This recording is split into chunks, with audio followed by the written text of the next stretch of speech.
And we're back on Record Live. Thank you for joining us this week. We are coming to the end of another year, and that means Christmas is almost upon us. So, this may be the last episode this year.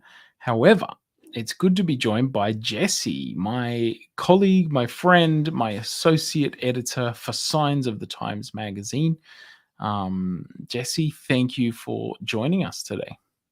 Good to be here, Jarrod. Excited to spend some time with you and all the lovely folks online. Yes, and we have entitled today's episode, Can There Be Peace on Earth? It seems as we wind into this Christmas season, some of us have had a year that feels anything but peaceful.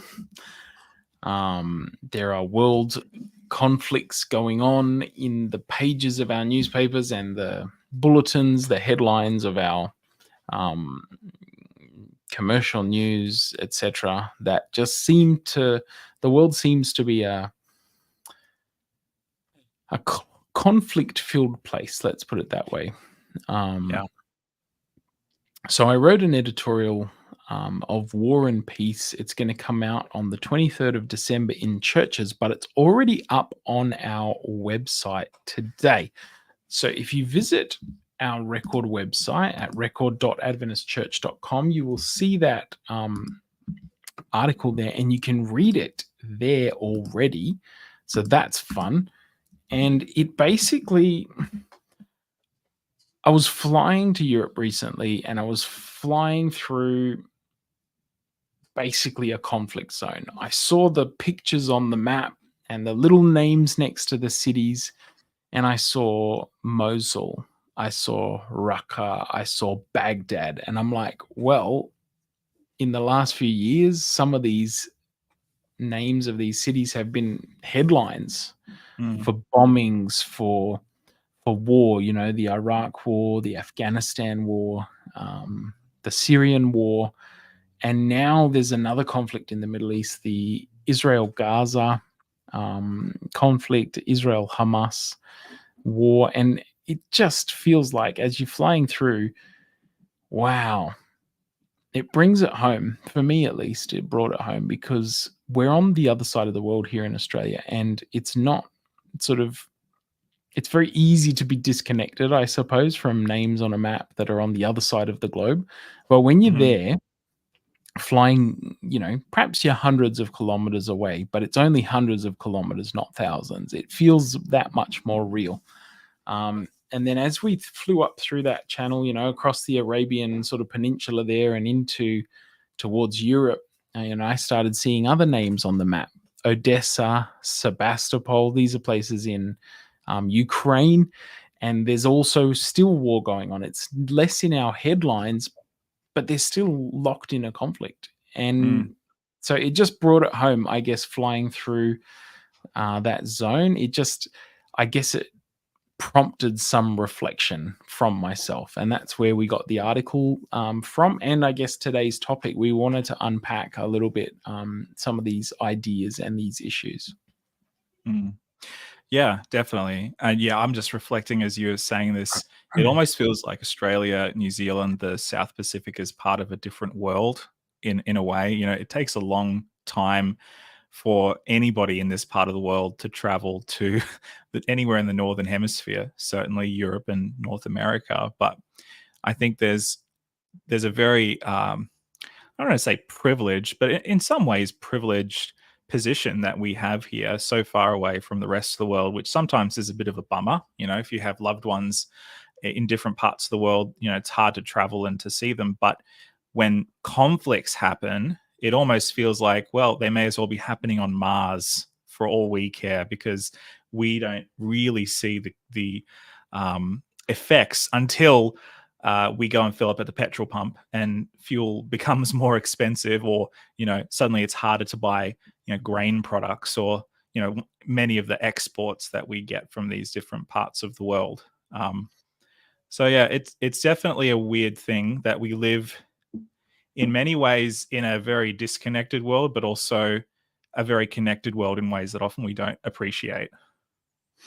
And I think protected and somewhat safe from some of those conflicts. I think that's a privilege that we have that is a blessing, really, that we perhaps don't we take it for granted Yeah. sometimes. So the Israel Hamas conflict, it seems to be evoking a lot of feeling on this side of the world as well. I Mm. mean, all around the world.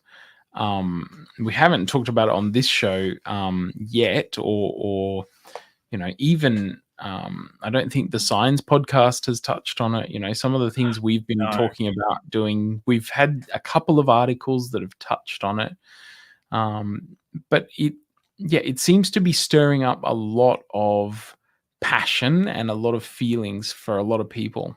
Why do you Yeah. think that is? Yeah, it's a very conflicted conflict, a conflicting conflict for many of us. Because I think when the war first broke out, most of us in the West certainly were on the side of Israel, because of the way the war started, because it started with such a horrific terrorist style attack on like on a peaceful music festival.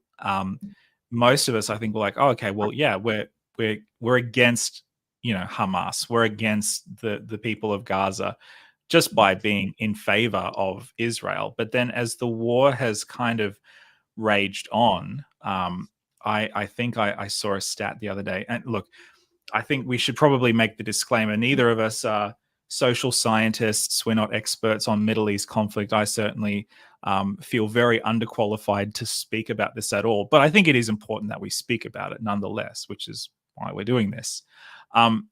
So I saw a stat the other day that it's something like for every Hamas fighter that's killed, 3 other civilians in Gaza are being killed because of the fallout and because of the way, in part, that Hamas is conducting its war, and because of the way that Israel is conducting its war against Hamas. So, no matter which way you look at it, it's a humanitarian disaster. It's a humanitarian disaster from the perspective of the hostages that have been brutalized by Hamas. It's a humanitarian disaster from the perspective of the Gazan and Palestinians who have just been in the wrong place at the wrong time. There almost seems to be no good guy and no bad guy in this war. And I have been very conflicted about it's not like it's some sports team, right? I mean, when we talk about, wars like Ukraine versus Russia, it's very easy to be on the side of Ukraine. All the while, Ukraine is killing people, Russia is killing people, Russia is doing probably many more terrible things than the Ukrainians, but we don't really know that. I'm not really there. But from the Israel Hamas side, it's like there's no clear moral side and no clear immoral side, at least from where I'm sitting. And that's, I think, why I've struggled with it so much. I think as Christians, there's some sort of theological ramifications for an Israel sort of, some connection there with sharing some of the same scriptures and that sort of thing as the Jewish religion. But at the same time, Adventists have quite a different perspective theologically on some of that. But I think the stance of Jesus, and we'll get into this a little bit more as we sort of talk about the Christmas season that we're in. But I just, as you were speaking, I was thinking, well, we should be not anti-Palestine, anti-Israel, anti-Ukraine, anti-Russia. We should be anti-war. I think the horrors of what we're seeing is just devastating. I heard a stat from, and obviously, in war, it's about propaganda and making your side, come out as well as possible. But it was something like 18,000 people the Hamas sort of backed health ministry of Gaza was claiming have been killed. 18,000 is a astronomical number of casualties. And it's hard to imagine that all of them were Hamas fighters. Mm.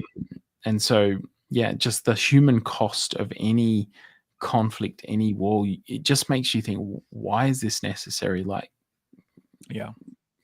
yes, And look, there's the historic reasons, well, there's yeah, passion there. There's, I get that yeah. it's complex, but there's got to be a place for voices that say war is wrong, war Mm, is problematic. mm. But I then what think do you this do is, if your yeah, family's been kidnapped? If your people are hostage, what do you do? You want to get them back.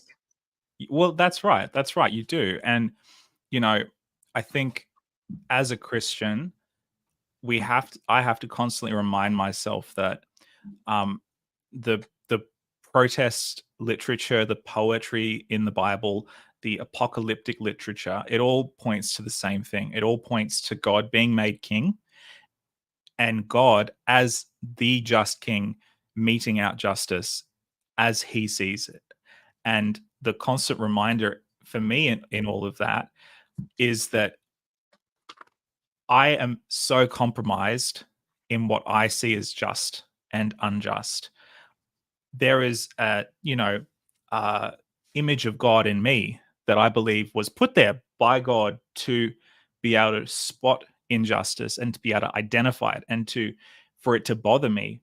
But when it comes to um, administering the justice that I think, I am so compromised because it's so easy for justice to become vengeance. And I think if there's anything that we can take from the current conflict happening in the Middle East, it's that when justice turns into vengeance, that vengeance needs to be then have justice administered to it, whether that's by a Palestinian, whether that's by an Israeli, and so on and so forth. And Mm, there's mm, a chain of brokenness that just has. It's not just decades old; it is millennia old at this point in time. We could go all the way back to when the Israelite nation and the Judean nation first emerged in the promised land.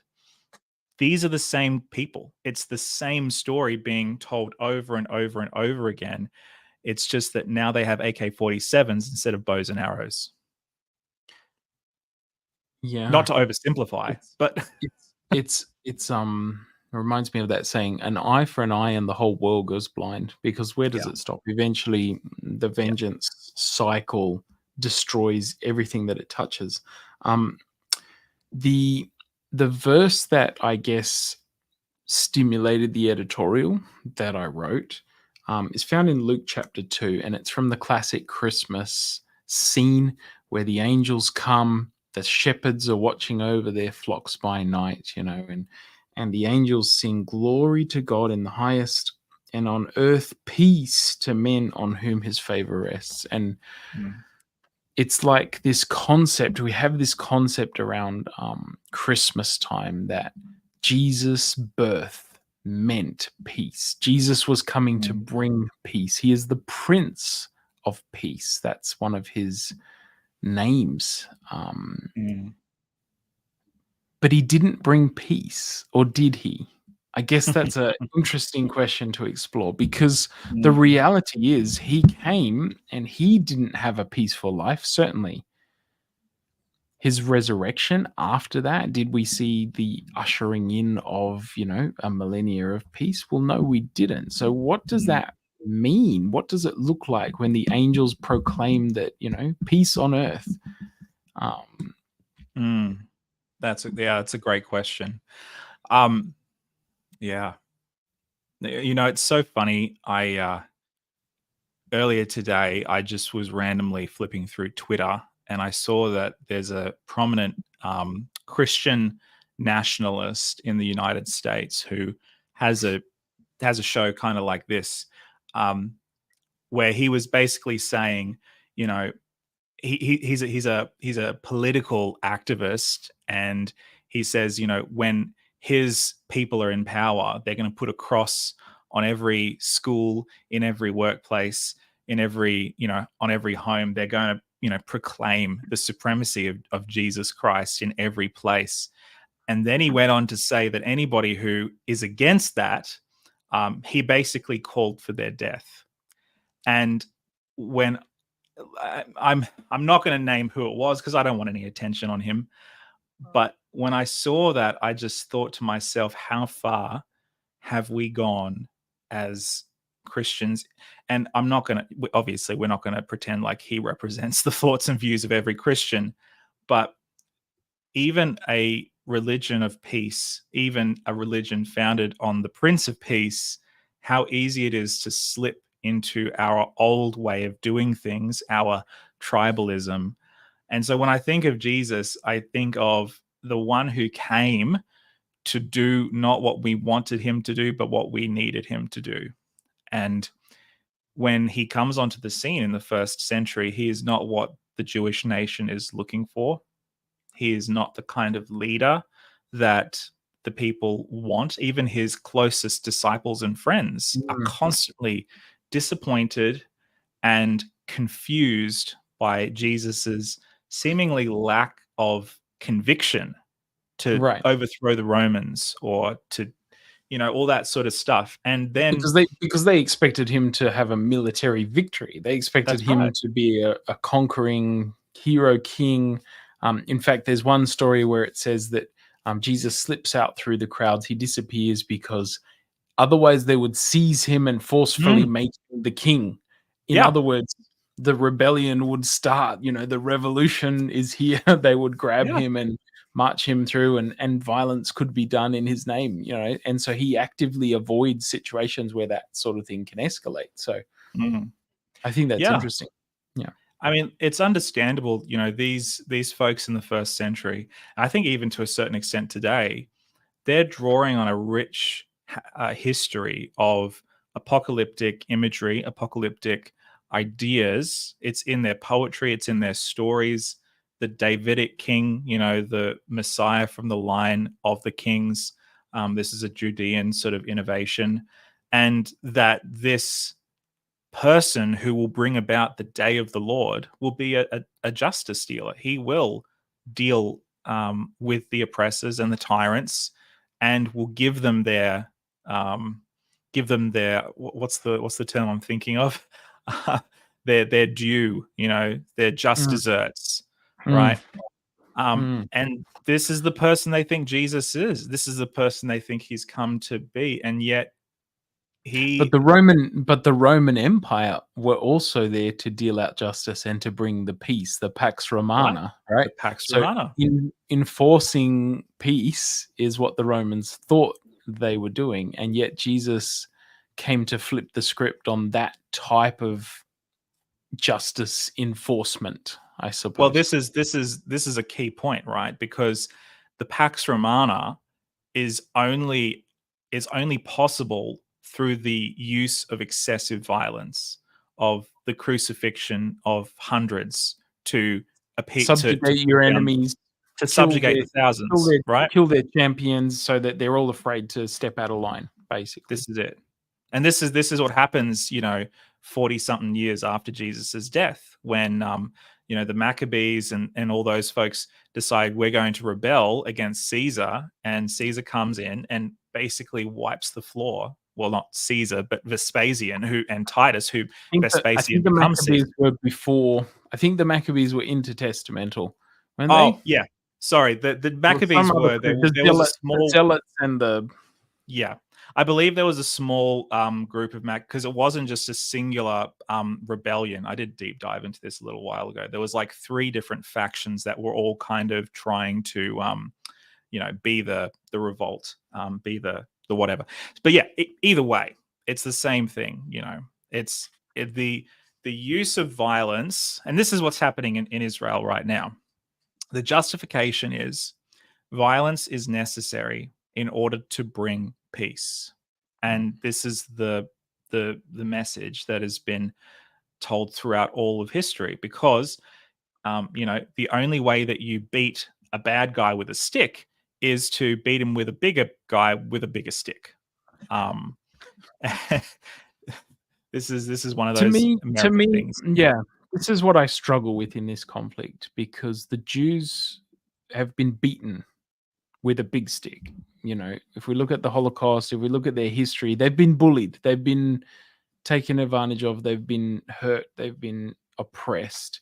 And I don't know, my empathetic side, when I've experienced a pain of rejection, a pain of being hit with a stick, I don't want that for someone else. I can't bring myself to be that person, a bully or a standover man to pass that on. I know the I do have that that desire for vengeance in me, or I can lose my cool and want to get even, or get even on the road, the road rage. Someone cuts you off, so you want to get in front of them and stop on your brakes and, Yeah.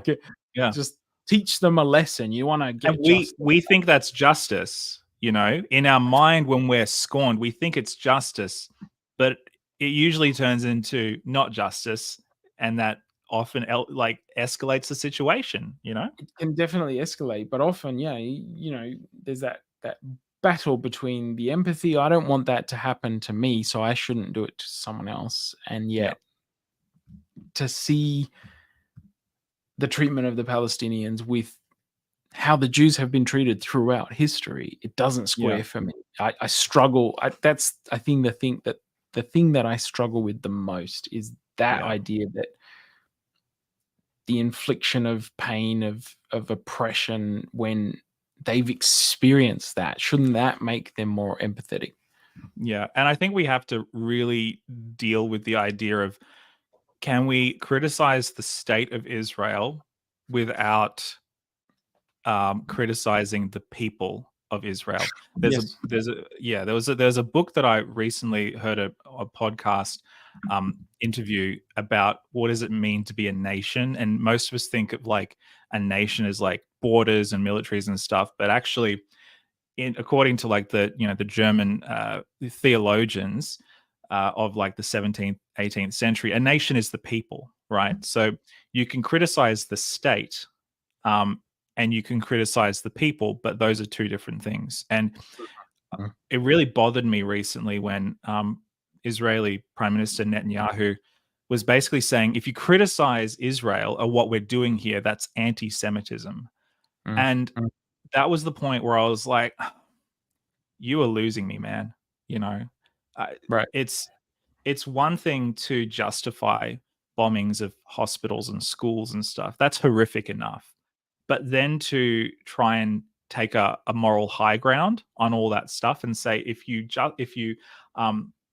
criticize us and what we're doing, well, you're being anti-Semitic. That is just like, that is not a bridge that I can cross. I can't go there with you. I think we have to separate. The Jews have suffered incredibly awful things over not just the last 100 years. Certainly, that was, the Holocaust was definitely the high watermark for horror, but all throughout history, basically from AD 70, from the destruction of Jerusalem, from the siege of Jerusalem, and then the scattering of Jewish peoples all throughout the world, throughout Europe and throughout North America, have suffered incredible anti-Semitism and racism. And it's funny, you'd think that the modern state of Israel would have learned the lessons from the past, but it just seems like in some ways we're doomed to repeat them, which is just terrible. To go back to Jesus for a moment, Please. Jesus. So when he was born, it didn't institute peace on earth automatically. But as a symbol of peace, or I like this concept of shalom, this completeness, or this rest even. And Jesus was a symbol of that in some ways. And in some ways also from his preaching, his teaching that we have recorded in the Gospels, we have a manifesto of peace. The Sermon on the Mount, blessed are the peacemakers, for they will be called sons of God, here in Matthew chapter 5. And then this is where we find, I you've heard about the eye for an eye. Mm. Go an extra mile for the person that asks you to go a mile. Love your enemies. Like, this is wild stuff. This is difficult Yeah. stuff. We had an episode earlier in the year on Record Live about the hardest thing to do as a Christian, and I think it's loving and forgiving your enemies. It's within that realm. It's definitely similar to what we're talking about today. So certainly in his teaching and his example, he did the peace thing. He certainly promoted peace, but he then also says things like, "I didn't come to bring peace, but a sword." Well, come on, Jesus, can't you be consistent? Well, how do we square some of that stuff? Like, what Mm. does peace look like? What does being a Christian peacemaker Mm. look like today? Yeah. Well, I think it's I don't want to minimize anything that Jesus said, but I think one important thing to remember is that Jesus was famous for using hyperbole, because hyperbole shocks people out of their ordinary way of thinking, and it makes them think, and reconsider things from a different perspective. And so when we hear him say things like, blessed are the peacemakers, or even the really strange stuff like, I didn't come to bring peace but a sword, it it's to shock us, and to make us think, Jesus, what are you actually trying to say? It's not just, here's something that I'm going to say so you can just follow it to the letter. I think Jesus actually wants us to think and to consider what his teachings or his ideas mean in our current context. And I think it's important to point out that the church has always struggled with some of these kinds of teachings. I don't think there's ever been a point in church history where we've arrived and then have gone, okay, this is the standard for everyone. Um, However, I definitely think that there are wonderful examples of teachings throughout history of people who have embraced the way of Jesus and have really carried it to its full fruition. One figure that I think is fairly I'm I don't want to go into go down a rabbit hole, but I have been researching Saint Patrick, of Irish fame, who actually wasn't Mhm. Irish. Funnily enough, he was actually a Roman Briton, apparently, But he is the according to patron saint of Ireland. he is the patron saint of So Ireland, they've and adopted him as their favorite son, sort of thing. well, that's right. And so you can too, if you only, I don't know, drink green beer or something like that. I don't know. St. Patrick's Day's traditions are very weird. Have gotten very far away from what St. Patrick actually stood for. But Right. I will say one thing that he is famous, well, not so much famous for, but is known for, is is changing the Celtic view of human sacrifice, because that was a big part of Celtic tradition. And he basically said, you don't need to sacrifice people or even animals anymore, Mm. because there is a savior who has sacrificed himself on your behalf. And Hmm. he lived a life, the real St. Patrick, not the one who supposedly drove all the snakes out of Ireland.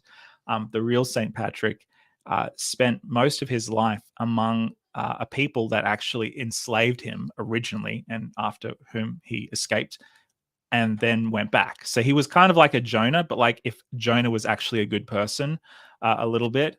So sorry, not to throw shade on Jonah, Poor but Jonah. poor Jonah. Um, but St. Patrick, he spent his life among people who actually enslaved him, and the love that he had for the Irish people meant that he has now a permanent place in their spiritual tradition. Mm. And Right. I think the other example is Seventh Day Adventists throughout the last century of world wars. We haven't gotten things right every single time, but one of the things that we have, I think, done mostly consistently is be a voice for anti-war.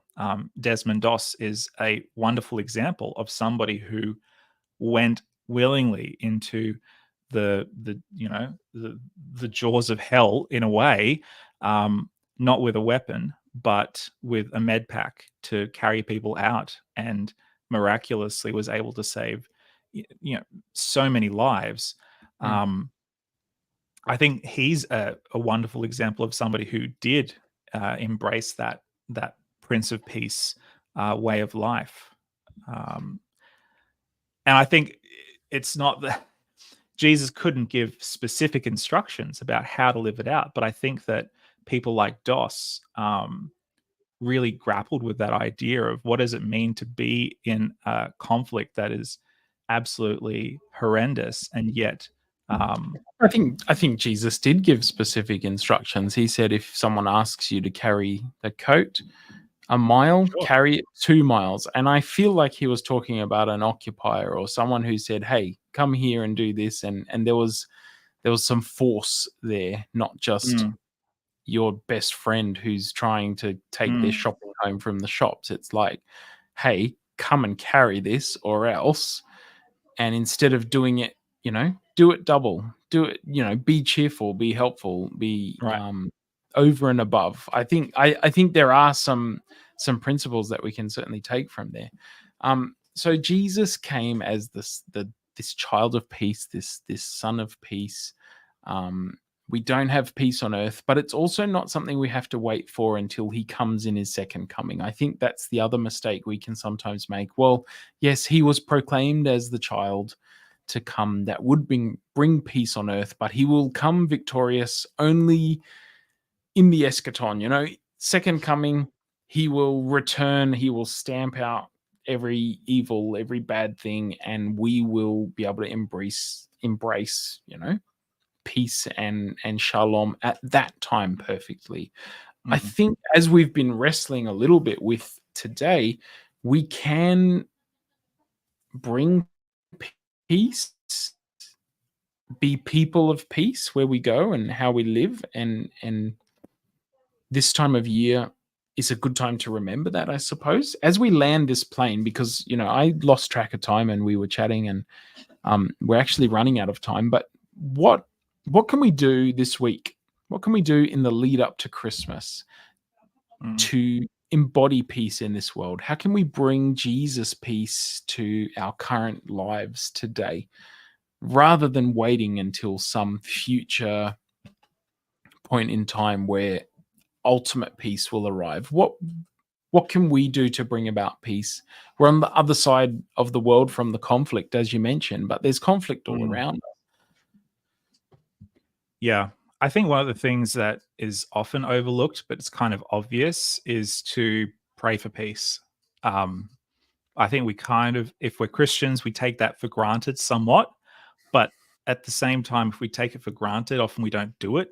Um, I know in my life, if the things that I take for granted are often the things that are just I neglect. And so praying intentionally for peace is something we Mm, can all do at any time.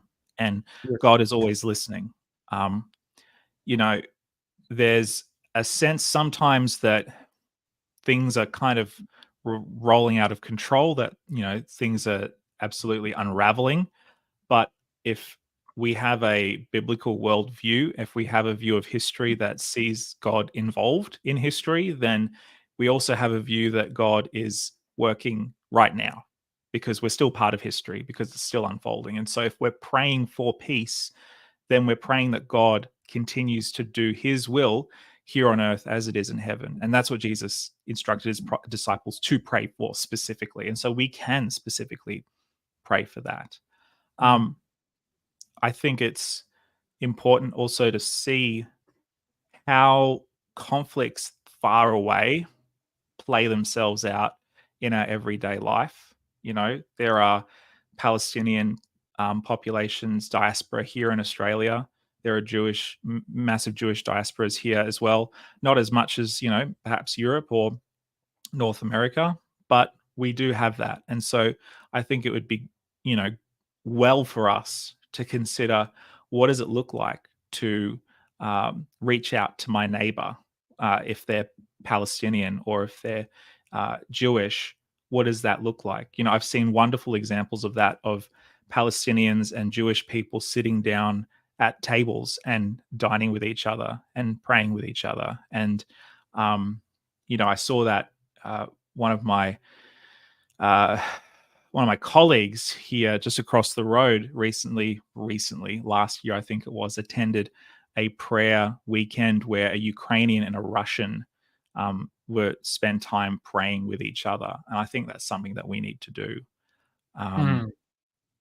So I think that's one thing that we can all do. It doesn't require anything; it just requires time and attention. On a very practical level, even though Australia, New Zealand, the Pacific, we're not as directly involved with this conflict as, say, the United States, much of our tax dollars still does go to funding the war, through alliances, through treaties, through international agreements. And so, if that bothers you, uh, talk to your local MP, send them a letter, send them an email, ask them how your taxpayer dollars are being used. And if you have issues with how they're being used, express that. We all have a voice, thanks to the internet.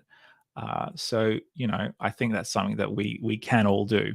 Whether they listen, that's not up to us. But, you know, yeah. Awesome. Well, peace be upon you. We've run out of time. But as we enter this Christmas season, you know, it can become busy, it can become hectic. It's sometimes anything but peaceful. So I encourage all of us to try and find some peace within the season, the silly season, as some people call it sometimes. Find some time to spend with God.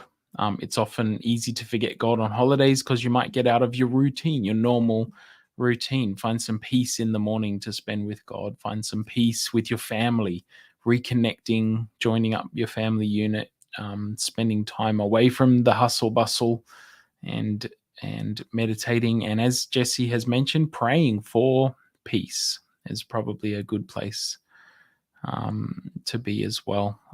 So yes, thank you for joining us today, Jesse. Thank you for those watching, listening along. Please feel free to comment as well, and we will see you again next time. God bless.